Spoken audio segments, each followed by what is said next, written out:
Welcome to WCAT. I'm Kiki Latimer, and I'm your host for the Catholic Bookworm, where we read to learn, but we share with love in order to understand and hopefully be transformed in our lives. I'm very happy to have with me here today Stephanie Landsem. Welcome, Stephanie. I'm glad to be here. Thanks for having me, Kiki. Did I say your last name right? Landsem, right? Landsem. Landsem, love it. That is correct. And we're discussing your latest book, which I absolutely love, The Fault Between Us. Great cover too, which takes place in and around Yellowstone National Park, which is one of my favorite places. Oh, me too. I love talking about it. Yeah, our favorite areas, probably the Roosevelt, the north, northeast, but we love the lake area as well. So, looking forward to this discussion. Me too. Do you want to start us off with a prayer? I will, and I'd like to start us off with an Our Father, because we are going to be talking some about my mom and dad and how they inspired this book. So that is always their favorite prayer. So I like to say that when I'm talking about the book here. So in the name of the Father and the Son and the Holy Spirit, amen. Our Father, who art in heaven, hallowed be thy name. Thy kingdom come, thy will be done on earth as it is in heaven. Give us this day our daily bread, and forgive us our trespasses, as we forgive those who trespass against us. And lead us not into temptation, but deliver us from evil. Bless our conversation today. Amen. Amen. Spirit, amen. Thank you. Beautiful. Nice way to start. So, for our readers, our listeners today who don't know you, you want to tell us a little bit about yourself? Sure. Let's see. My name is Stephanie Landsem. Again, I live in the woods of Wisconsin. Just recently moved from Minnesota to Wisconsin. Very happy to be here. It's a beautiful place to write. This is my sixth novel, my sixth historical fiction, which is hard to believe sometimes. But I started writing about 15 years ago. And I was a history major. I never really expected to write, and I never expected to be a novelist, but it kind of was given to me. I really truly believe that God wanted me to do that. Otherwise, he wouldn't have made it possible for me to get all six of these books even written, talk about published. So I really love writing Christian historical fiction, especially because it gives you that opportunity to infuse your novels with all the excitement of novels, like the characters, the place, the history behind it, but also your faith. And I don't think I could write without also including a faith element into my stories, because everybody has a faith element, even if it's nothing. That's part of their pathway also. So I love writing and including that in my characters' lives. I love historical fiction because I like the fact that you're bound at least by some facts. It binds you as a writer. You still can put so much of yourself in it, but it still holds you to a reality that really, that actually happened. And to me, that's exciting. Right. And it is kind of a fun way to write too, because I kind of think of it as a scaffolding. So you have like the real things, the story, the fact behind the fiction, and then you get to kind of like decorate it and build on it and add like lots of fun other things, but you have to stick with what really happened too. And people love to read it because they learn things that they didn't know, like about the world. So yeah. I mean, we've seen that with the series The Chosen, which is really exciting, to say, okay, we have Doubting Thomas, but we don't know why he was doubting Thomas, but now they've just sort of filled in a background fictional story of why Thomas might have been such a doubter. And it's just beautiful because it just gives you, it is, a context for it. Yeah, I do love The Chosen because I don't know if you know this, Kiki, although we've talked before, but my first three novels were biblical. So they were women of the Bible who met Jesus. It's the well, the thief, and the tomb. And that was my first jump into publishing. And, writing really was biblical fiction. So when I watched The Chosen, I'm just like, this is so awesome. This is exactly what I tried to do, with my biblical fiction too, to really bring the Bible to life. So you like, it's like you are immersed in it, and you feel like you're there. This scene with the woman at the well, since you mentioned her, was exquisite. It was It just was. absolutely exquisite. Yeah. It was. That's where I love Martha and Mary. That's also one of my favorites, when they're squabbling over who should be Yeah. cooking. I mean, they really fleshed that out in such a beautiful way Yeah. with that reconciliation between the two of them. Mm-hmm. I could have helped, a little bit more. Right. I could have done Beautiful. more. Yeah, love it. Love I it. know. Very nice. Yeah. I loved writing. My third novel was called The Tomb, and that was all about Martha. It was like her whole story, just kind of why she was anxious and worried about so many things. Because you always wonder, like, why was she just so uptight? But also, she was a wonderful character. And by the end of, when after Lazarus died, she's the one who had so much faith in Jesus that she went out and met him and was like, you can do anything. And so it's like she has real I always transformation. love that she's the one who runs out. Martha's still praying, but she's the one who gets stuff done. That's right. Come and see. So yeah, I love The Chosen, but we digress. Yeah, no, that's good. I love it. So The Fault Between Us, you brought us into Yellowstone. So you have a love for Yellowstone, obviously. You've been there. I've been there. I love it. My husband and I I guess we've been there twice for like a 2-week period of time. Oh, good. And just kind of really dug in. We started, I guess, the first time at the geysers. But we're not really geyser people. We did that area. We like the critters. So then we switched our reservation and got moved over to the lake area, and we got to see the elk. But then our next section was Roosevelt up in the northeast, which was the most remote part of Yellowstone. And Right up like Little Lamar Valley. yeah, and so we got settled in there. So when we went back, we spent most of our time at Roosevelt and branched out from there. Oh yeah. There's so much to see there. There's so much. There really is. It's like you really can't do it in one trip.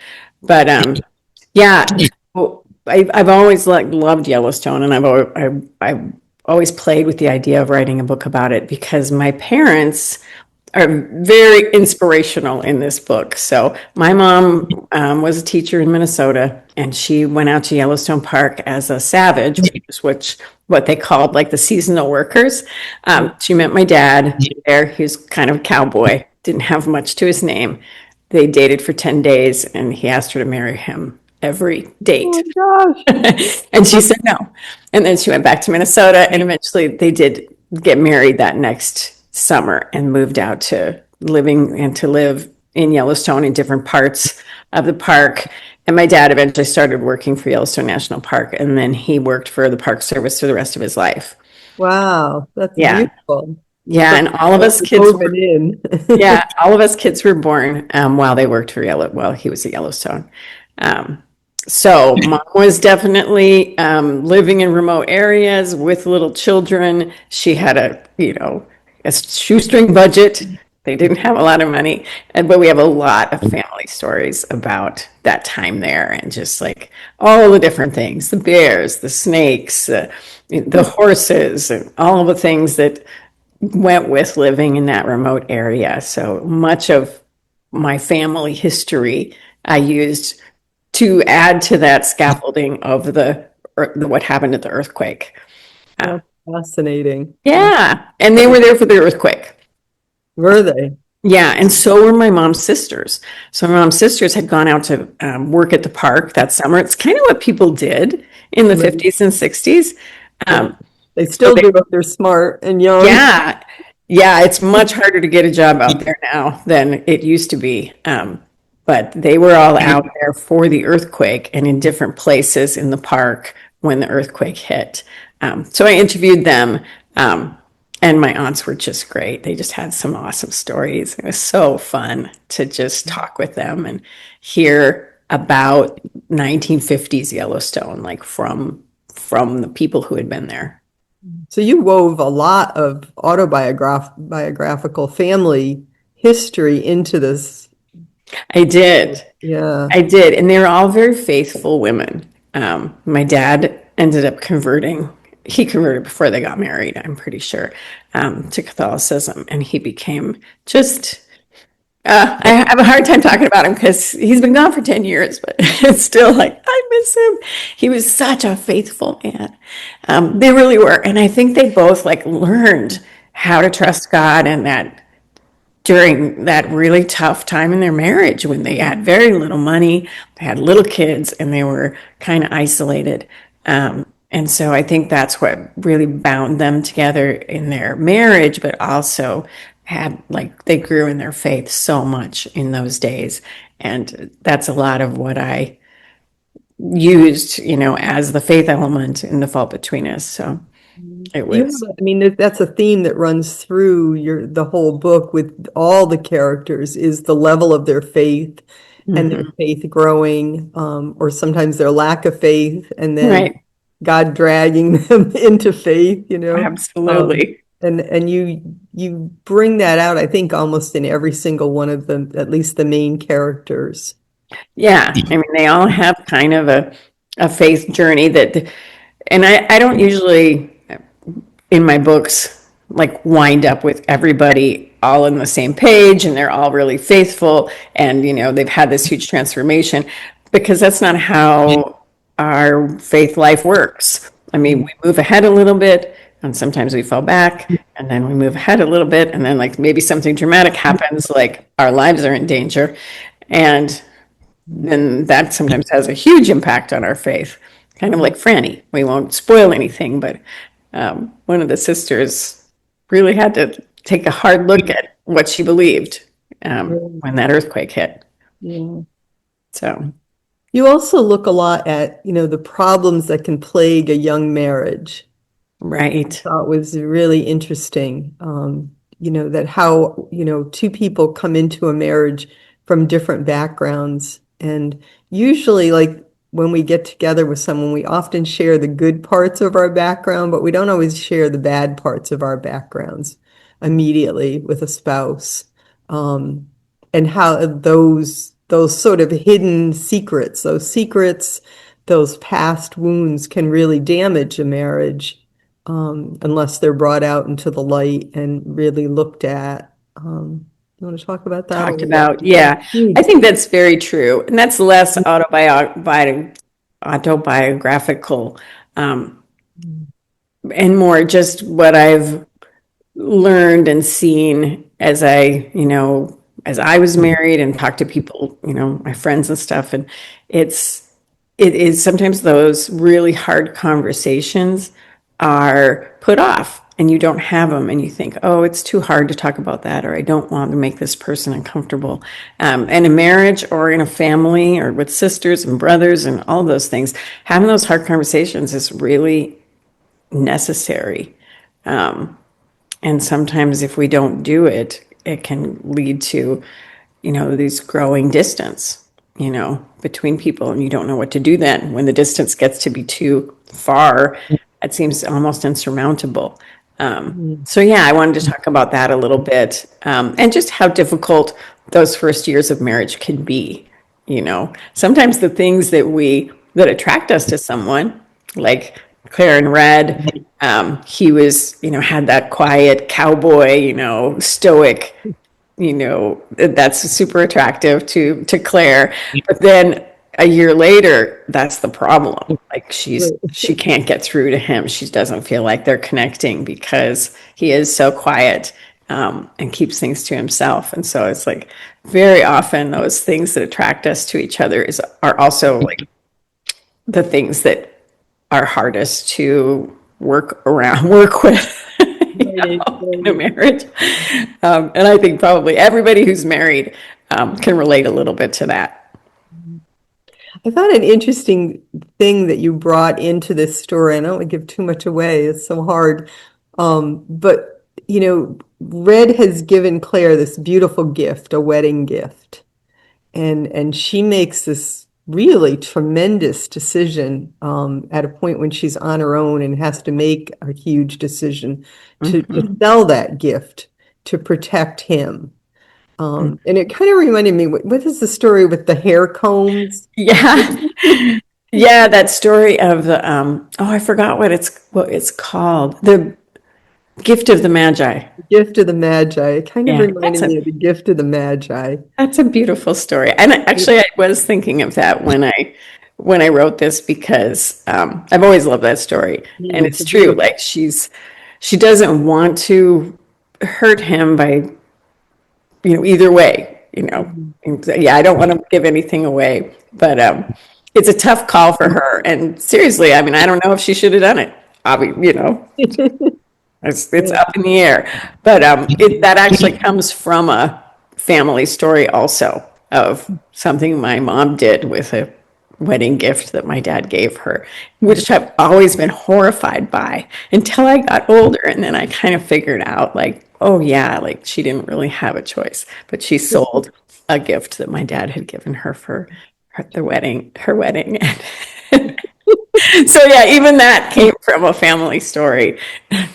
Funny. My mother was, I think it was my father's sister gave my parents this beautiful Danish porcelain lioness as a wedding gift. And then at one point, and my mother adored this thing. And at one point, they fell on financial hard times, and my mother came home, and the lioness was gone from its majestic place on in the living room where it had been sitting for a couple of Displayed. years. And she, was like, "Where's the lioness?" And my father said he'd sold it for $100. This was probably back around 1960, I'm thinking. So it was worth a lot of money, but at the time. And my mother just looked at him and said, "Get it back. Like, get it back now." Oh, And he had to call the woman he'd sold it to and get it back and give her money back. And I still have the lioness, sitting here in my home today. And she was the prized possession. oh And my we get goodness. it back. If you want to continue to live here and have Yep. this marriage work. So it's very interesting, certain gifts. And my mother, it was interesting because my mother was not a materialistic person at all. She didn't really care about stuff in general, except that lioness. It meant something to her, right?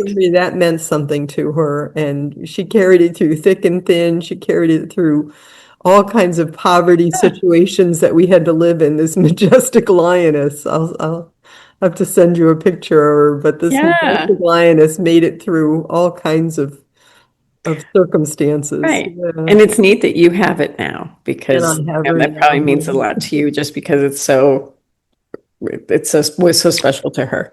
It really neat. was, yeah. Mhm. So it's interesting, those gifts.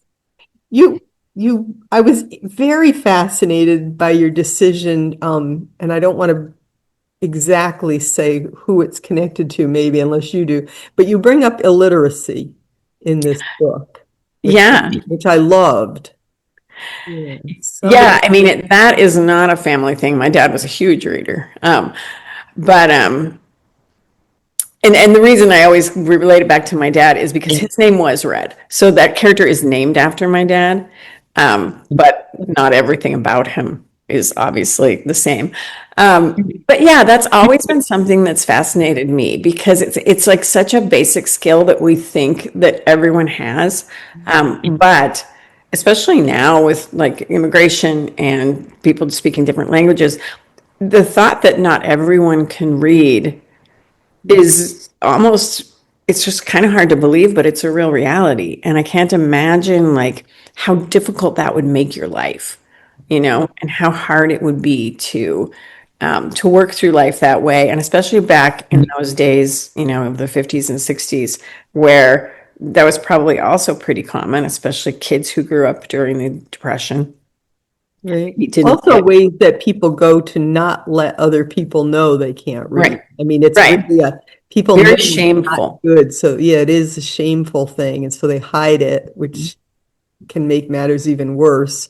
Yeah. No one reaches out to them to say, hey, let me teach you how to read. Right. They just assume that you can read, and then that shame is just going to make you withdraw more from people so that they don't know that you have this handicap, really. So yeah, I've known a few people in my life who struggle with reading for different reasons. And I just think that's got to be so hard because it's such a huge part of my life. It's like Yeah. reading is just, and Think about it. Most people in the world have been illiterate throughout all of history, right. and many people in the world still are today. Hmm. For us readers, writers, it's hard to Right. imagine. It's Like, I like, can't remember when I couldn't read. I can sort of right. remember learning to read in school, but I don't really have a memory of anything before learning to read. Like, I have no memory of looking at words and not being able to read them. Right. Yeah. It's just like so automatic. So it's kind of like considering somebody who maybe can't hear or can't, speak or something. Oh, sorry, my dog is. Oh, that's fine. He can join us. What's his name? Her name is Layla, and she Layla. apparently needs something from me Oh. today. I don't know what it is, but you can wait. We have many pets that join these interviews. It's I very. know. I can't get a We picture had of a her. kitty cat a couple of days ago, so that's Yes. fine. She can I don't I join us. don't know what she needs, but we're gonna ignore her for right now and hope she goes away.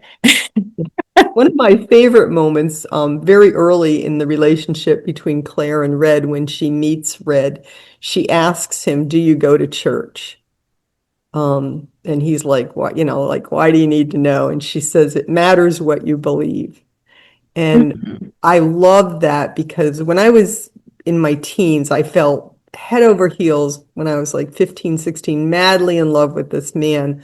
And in the process of dating him, he was a bit older. Um, Found out after like just this guy had my heart and soul, and we're still friends 50 years later. We're still close friends, which is interesting. But in the process of dating him, I found out he was an atheist. Oh yeah. Absolutely horrified.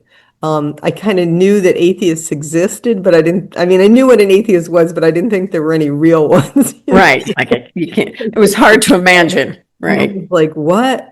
And the long and short of it was that I broke up with him because of that. And Mhm. it was very, very painful time in my life. And we later, have stayed friends, and he's friends with my husband now, and I'm friends with his wife. And it's been beautiful, 50-year friendship. But at the time it was devastating. And so when I met my husband, Jim, when on our very first date, after we'd had pizza and a movie, I said to him, "Do you believe in God?" Right. I'm getting this question right out because if the answer is no, there's not going to be a date number two. And I remember him looking at me. And of course, he later said, "Oh, you were so cute. I would have said I believed in, anything." Right. Right. But again, it was, do you go to church? Neither one of us were Catholic at the time. We're both converts to Catholicism. But I realized how important it was, just right Yeah. off the bat, like, what do you believe? Do you go to church?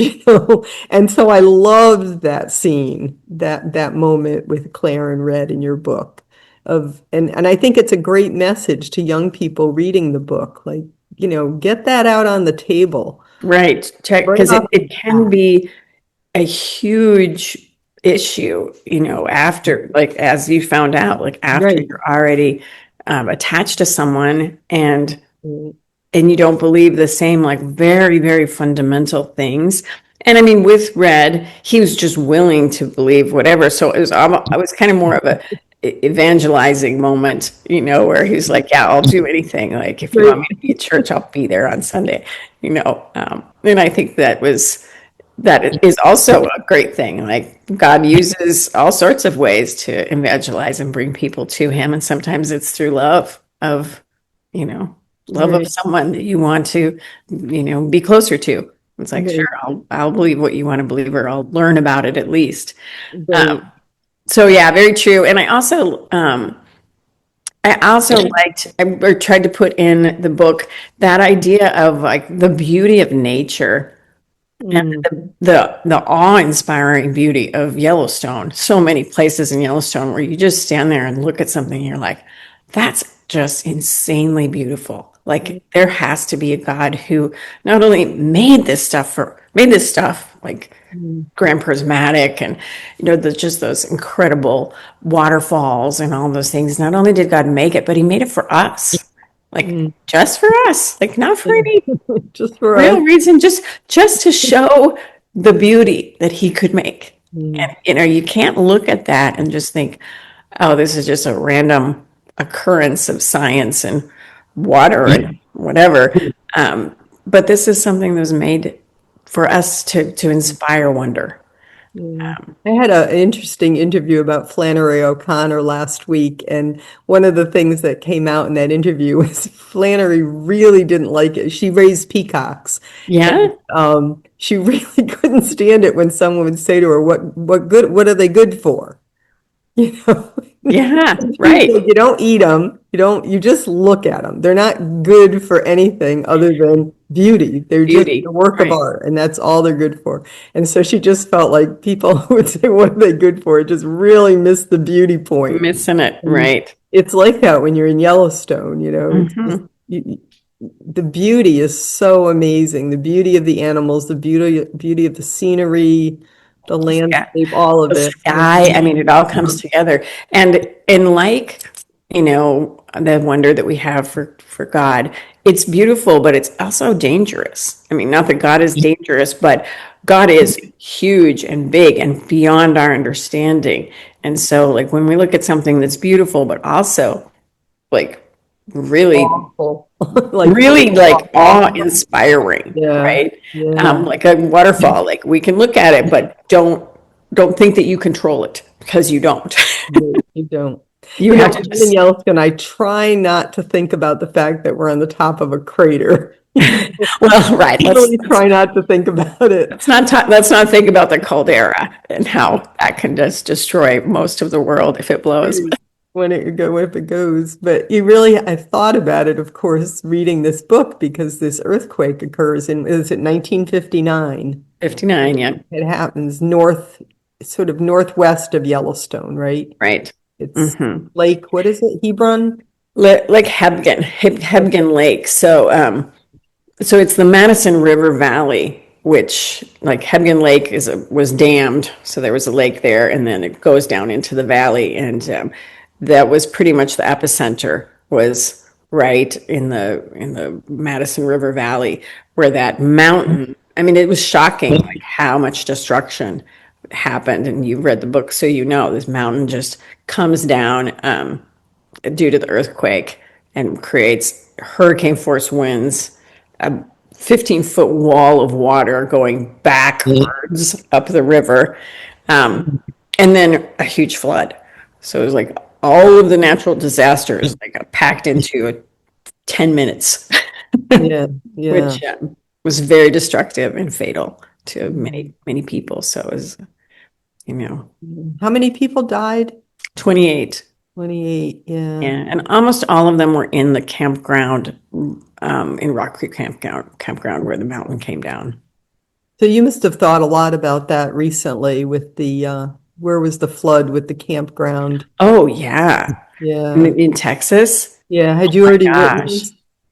Yeah, I'd already written it, but the book hadn't released yet. And I was thinking about just what I'd read of like the eyewitness accounts of people who were caught in that flood, and just how hard it is to hold on and hope for rescue, because you Right, can't do anything, other than keep your head above water, basically. That right. And then you happens just to a might couple get hit by characters. something that's floating by or something just horrible. Yeah, I mean, it's really a devastating and dangerous situation to be in. So yeah, tough. And And we just really do in these situations, as your book also shows, people do come together, and people who have no idea that they have a heroic molecule in their body become heroic. We do see people step up to the plate, even especially young people.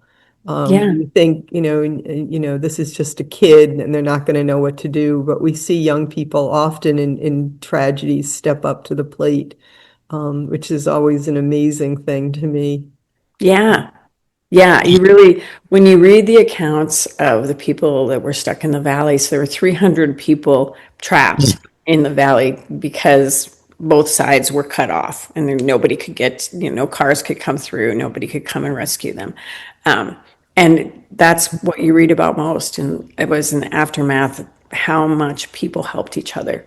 And pulled together and pooled their resources and didn't just like take care of themselves but took care of everyone, and I think that really does happen, Yeah. even now, even Yeah. with tragedies that happen now. So when we have tragedy, it seems like we always have that choice of especially with something like an earthquake, of saying either obviously God doesn't care for us. He may have created us, but he's doing his own thing now. Or that sense, as one of your characters said, God had his arms around us. Right. And then there's the possibility of gratitude even in the midst of tragedy. And it's sort of a choice we have, it seems. Right. Yeah, that's a direct quote from one of the survive. Actually, she wasn't a survivor. She died later after they got her to the hospital, but that was exactly what she said A when natural when person. she was rescued. Yeah, and when they brought her to the camp to treat her and help her, she said, because her children were with her, her children all made it through, and she said, God has his arms around us.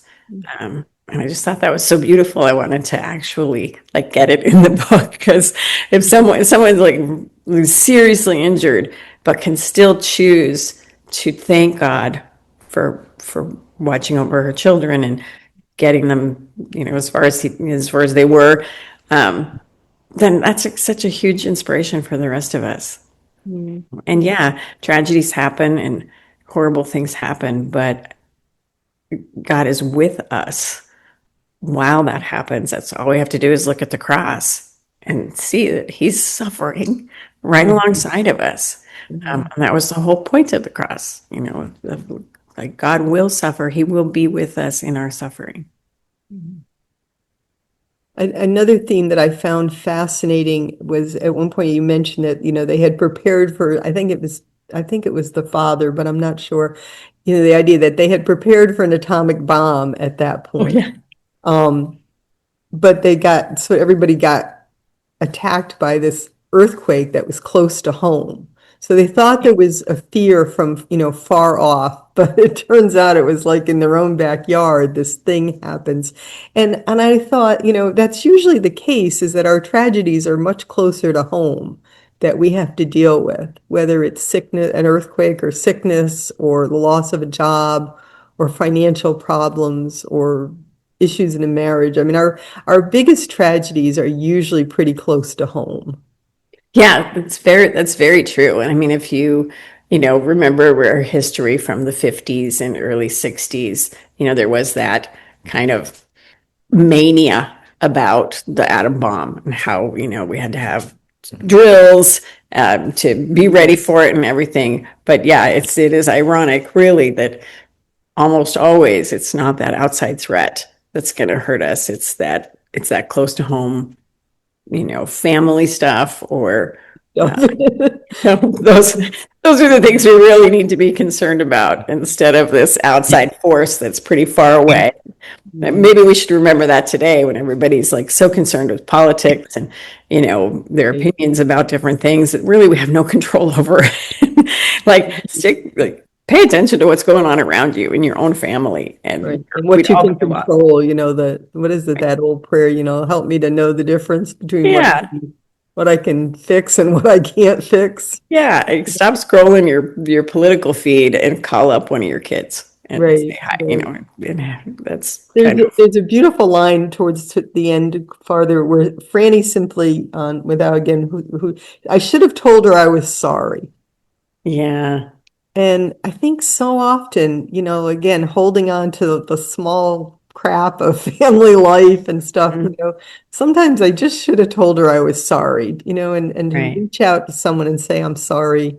Or, we used to say in the ethics class, you don't even have to admit you did something wrong. You could say, if I hurt you, if I Mhm. did something wrong, I'm sorry.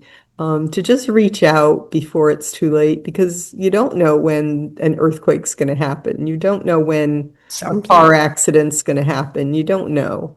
Right. And so it's just sometimes living with not having said, I'm sorry, can be more difficult than saying I'm sorry in the first place. So absolutely. And the longer it goes, it's almost like the harder it becomes. Right. So do it fast. Do Just it fast. If you just put can't make a yourself phone call, aside. send a letter, send a snail mail, Mhm. say it. Yeah. And Yeah. also don't wait for people if someone's hurt you, not waiting for them to say they're sorry. Right. Sometimes you just reach out and build a bridge. Right. Right, I talk about people sometimes don't say they're sorry for really stupid reasons, like they're embarrassed or they're shy or sometimes they don't even know they've offended you. Right. So if you're waiting for an I'm sorry for somebody, reach out first and just say, build that bridge. Um, Yeah. because it's, Absolutely. so many families just stay in these crazy, estranged situations. Mm. Right. I mean, it doesn't take much to repair things, or at least, start on the road to repairing. Mm. Um, Yeah. which There's is not that difficult situation between Red and his father-in-law, and right. at the end there's that question, can we start again? Can we just they started off really on the wrong foot. A Mm. father who had a deep love for his daughters, but at times it was a bit selfish and misguided, and um, that's about all I'll say. And of Yeah. course, that desire, I think, of hanging on to your children when they're no longer children, which is another big theme in your book, is, Right. giving them roots and giving them wings. And sometimes we're better at giving our children roots than wings. Right. But that beautiful line, can we start over? That just because a relationship starts off on the wrong foot doesn't mean that you can't start over. My mother and I, my mother-in-law and I did not start off on the right foot, like at all. Oh, My yeah. husband That and I can be a were tough relationship. we were really young when we got married, so she was totally against us getting married, which of course I thought of that in reading this book. Mhm. So she was not a happy camper. So she fought it tooth and nail before we got married. And then once we were married, she wanted to start over immediately. And like, okay, now I was her daughter-in-law and it was all said and done. But I was young and, I just couldn't switch gears like that. Yeah. So it took us a while, but we did start over. And, as the years went on, we had a very good relationship with one another. Yeah. So That's I always good. tell people, if your children are young, in their late teens or whatever, and somebody comes into their life, I always say, be really nice to them. Because that Absolutely. person may be, your, future daughter-in-law or son-in-law Mhm. and the mother of your grandchildren. So even if you don't necessarily like Absolutely. that person, be nice to them because in the end, that choice hopefully will not be yours to make, but your child's. And so it's interesting that you bring that. And there's so many threads in your book. I just love Yeah. it. There's a lot going on. And that is why it takes me a couple of years to write a book, because kind of gathering all those threads and deciding which ones to, especially with this particular book, because it was so personal and I had so many like family stories in it. I ended up overwriting a lot, like a whole lot had to be deleted, which was hard for me. But luckily, my editor at Tyndale is really gentle and good about saying, like, this is a great story, but it doesn't belong in this book. Right. Like, this is a wonderful thing but it's not part of this book. And so we ended up deleting a lot, which was hard. But just because it was A personal, wonderful editor, though. If she you was have a an great, editor, that's awesome. she's a wonderful editor. Yeah, this is the third time I've had her. We always work together at Tyndale, so that's I love having her insight from the outside. You kind of need that as an author. You can't, You do. you get a little too close to your stories and your characters, and then you have a hard time, just knowing what doesn't belong.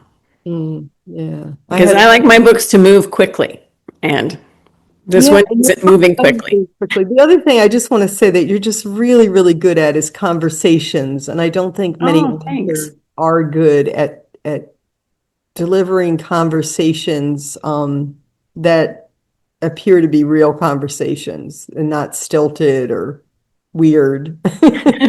There's something weird about the conversations in your book, and I love it. Well, good. That's nice to hear. I have a little trick for any authors out there.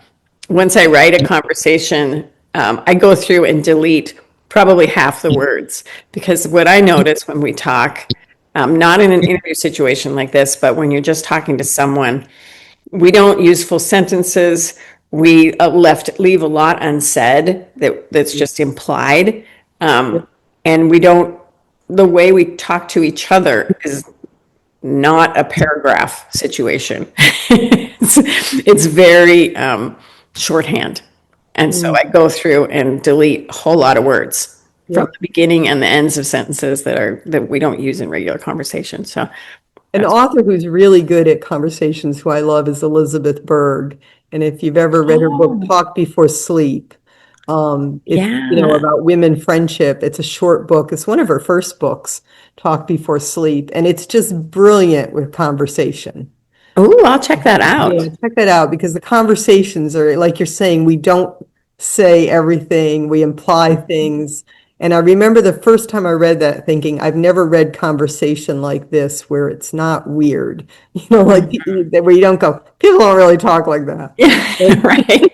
Women, especially, if we're bantering back and forth, we don't talk full sentences. Like you're saying, you have to take it out. Right. And you do that really well. So I love that. Oh, thanks. That's good to hear. So much in this book. I loved it. And of course, I loved it because it took place in Yellowstone. When you mentioned different places, it was like, oh, I've been there. Yeah, Yellowstone is one place that I have a map in my head. I just don't really need to look at a map a whole lot because, my parents moved and went to work in Kings Canyon when I was probably 2 years old. So, because I was the youngest of the 6 kids that they had there. But we would go back very frequently, like almost every summer we went back to Yellowstone as vacation. One of my brothers died as an infant, and he was buried in Livingston. So we would always go back and visit Billy's grave and then go to Yellowstone. It's like, where are we going this time? We're going to Lamar, or we're going to go down to Roosevelt, we're going to go to Lake. Like, we just went somewhere every year to visit. Dad had a bunch of friends there. So that was just our place. 2 years ago, I fell in love with the sandhill cranes, and we spent like 3 days just watching a pair of sandhill cranes and their 3 little babies while bison walked by us and coyotes literally walked within like 6 feet of us. We just had 2 chairs that we brought, and we would just sit quietly, which is what we do. We find a quiet spot to watch something. And we just don't move for, 4 hours or 5 hours at a time. And we bring snacks along and just watch what happens. And so we had this great little spot with this sandhill crane family. And I've just recently heard that there's sandhill cranes now in Rhode Island. So I'm very excited. I put out a sign that they're welcome in my backyard. Oh, they're beautiful. They are. And I see now why you go up to the northeast side of the park, because other areas are so crowded. There's so many people there. But we also go off season. We go before school gets out. So we go like the last 2 weeks of May. Ooh, it's still cold, but yes. It's still cold. Or like the first week of June, right around before it gets crazy. Try to get there before school gets out. So it's crowded, but it's not insane. Right. Which I can't even imagine what it must be like in the summer there. It's a lot. It's like Cape Cod in the summer. Don't go there in the summer. But, anything else you'd like to mention that we didn't get to that's really important to you? Well, no, I mean, I love this book for so many reasons. The family part, also the historical part about this earthquake was just like fascinating to study that this happened, and not very many people even know about it. Like Right. I grew up hearing stories of it all my life, and I didn't realize that not everybody knows about the Hebgen Lake earthquake and what it did. It was the largest earthquake to hit the Rocky Mountains, and still is in recorded history. So it's 7.2 magnitude. So it's kind of shocking that more people didn't die.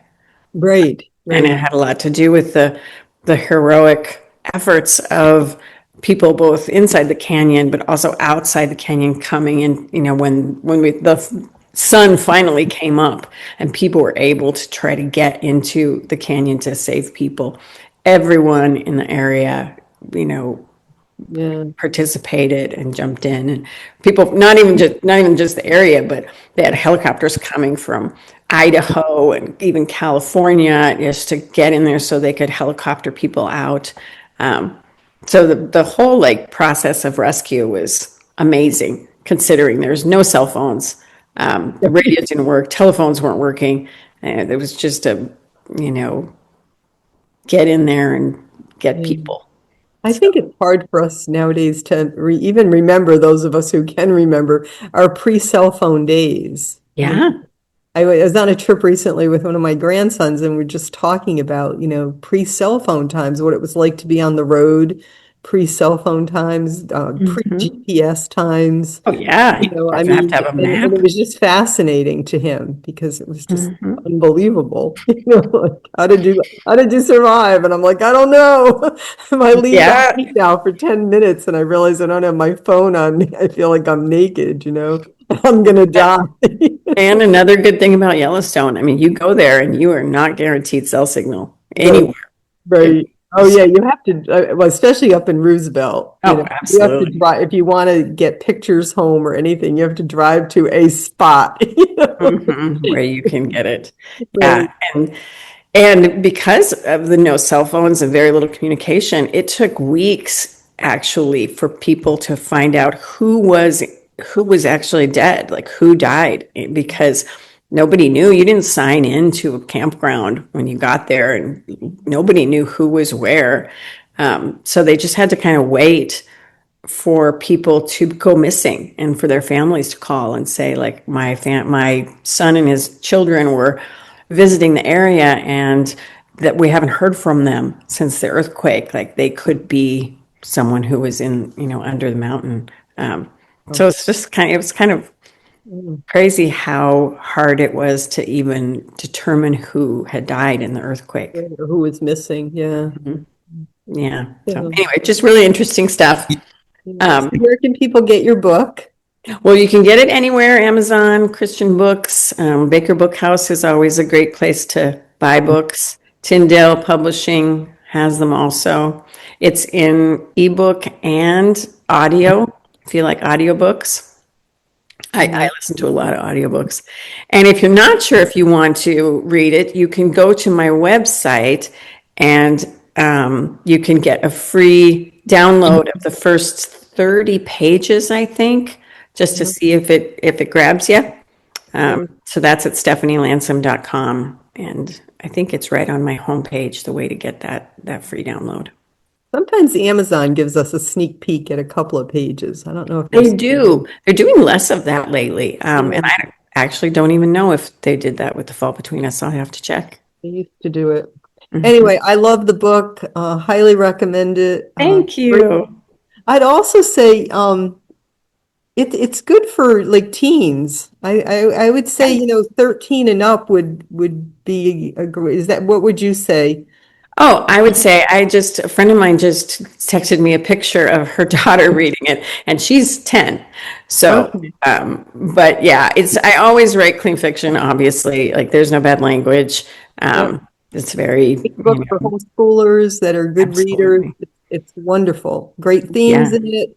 Marriage, forgiveness, working stuff out in families, right. giving your All kids those, roots and wings, yeah, relationships between the three sisters, yeah. just really delightful. One, I loved it. I really enjoyed it. So Oh, thank you. good. Thank you. Thank you. Shall we end with a Hail Mary together? That would be perfect. Hail Mary, full of grace, the Lord is with thee. Blessed art thou among women, and blessed is the fruit of thy womb, Jesus. Holy Mary, Mother of God, pray for us sinners, Sinners now. now and at the hour of our death. Amen. Amen. Thank you for our time together. Amen. In the Father, the Son, and the Spirit. Just quickly, do you have anything else in the works? Because we just moved and I also just had a wedding, my son just got married. I'm kind of taking a little sabbatical, doing a little, just giving God time to tell me what's coming up next. So yeah, I don't have anything in the works quite yet. All right. Well, keep in touch, please. Oh, thank you. I will. This is wonderful. And your other book, Code Edelweiss, Code Name Edelweiss. interviewed on about a year ago. And if you love Stephanie's books, check out Code Edelweiss. That was another one I loved. Mm-hmm. Yeah, That was a fun one. Yeah, that actually won the award for historical fiction for Christian fiction of 2023. Yeah, awesome. yeah, that was a We'll proud visit moment. and hopefully another award coming for this one. Oh, that'd be nice. Yeah. Thank you so much. All right, thanks, Kiki. It was great talking to you. You too.